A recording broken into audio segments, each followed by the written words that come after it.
Karamihan ng duty sa security guard ay 12 hours. Siguro sa mga anak ko kung may kulang ako pagkakamali, hingi ako ng sorry, hindi naman ako perfect.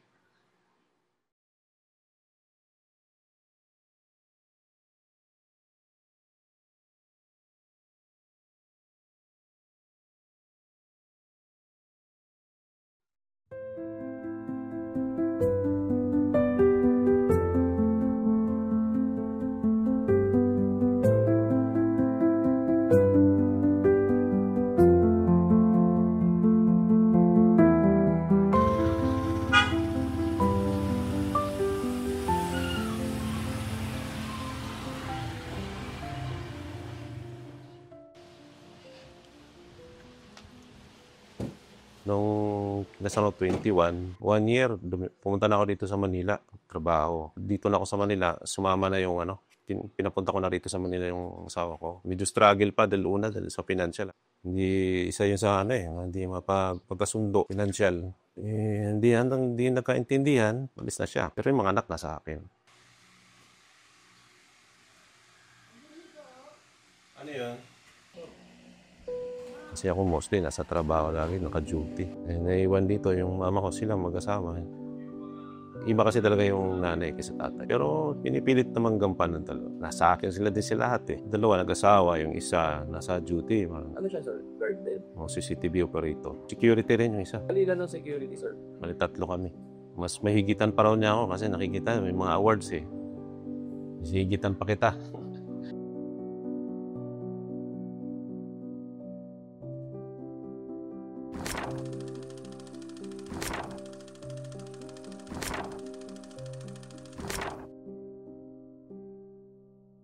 Kasi dati may tampo kami sa papa ko eh. Yun, yung time na hindi umuwi pag tuwing Pasko. Uwi na lang pag tapos ng Pasko. Ganun. Yung time na yun, si papa lang nandito. Hiwalay na kasi sila ang mama ko eh. Kaya nagtatampo kami yung time na yun. Dati akong nasa airlines pagkain ng aeroplano. Doon kami gumawa.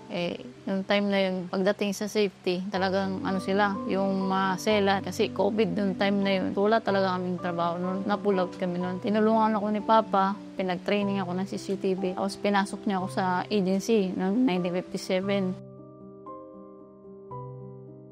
Yes, yung na-experience ko na yung security, yun pala, yung ang hirap pala. Kaya naranasan ko yung sinasabi niyang gano'n. Inawak sa papa ko nun. Hindi ako nun, first time ko nag-duty ng Pasko.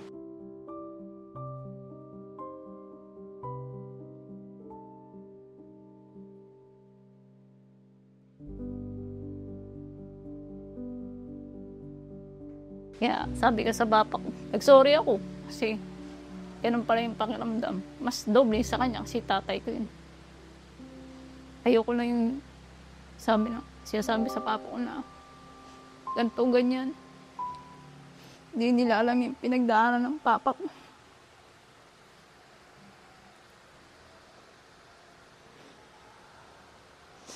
Walang nakakaalam.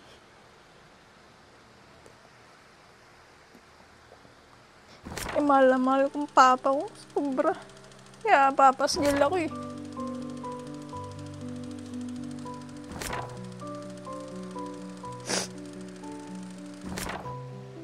Kaya kung anong narating ng papa ko, sobrang proud ako dyan. Pinaghirapan niya yan.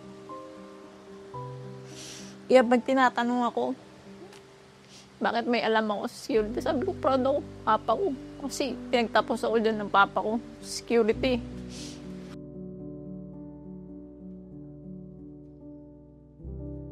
Siguro sa mga anak ko, kung may kulang ako pagkakamali, hingi ako ng sorry, hindi naman ako perfect. Pero sa ngayon, nagpapasalamat ako na lumaki silang ganyan. Ang gusto ko lang naman na mangyari sa kanila, makapag-asawa ng maayos, stable ng maayos. At kung wala na kami dito, okay na sila. Yun lang naman, nang maging maayos sila. Proud ba kayo, sir, na yung dalawa niyong anak? Oo naman, proud na proud. Kasi security, legal na trabaho yan eh. Noong time na security siya, makauwi lang siya ng Pasko. Masaya na kami nun, sobra. Nagtatampo ko niyan sa papa ko na, pauwi ka naman dito. Di ka na nagpapasko, tsaka nag-iiyak. Yun pala yung ibig sabihin ng giging security na, di basta-basta. Na pag sinabing pauwi ka ng ganito, di, may trabaho ka eh. Kaya nung time na naranasan ko talaga na mag-duty ng Pasko, bagong taon, ito ko naalala papa ko. Kaya ganun palang pakiramdam ni papa. Hindi kami kasama.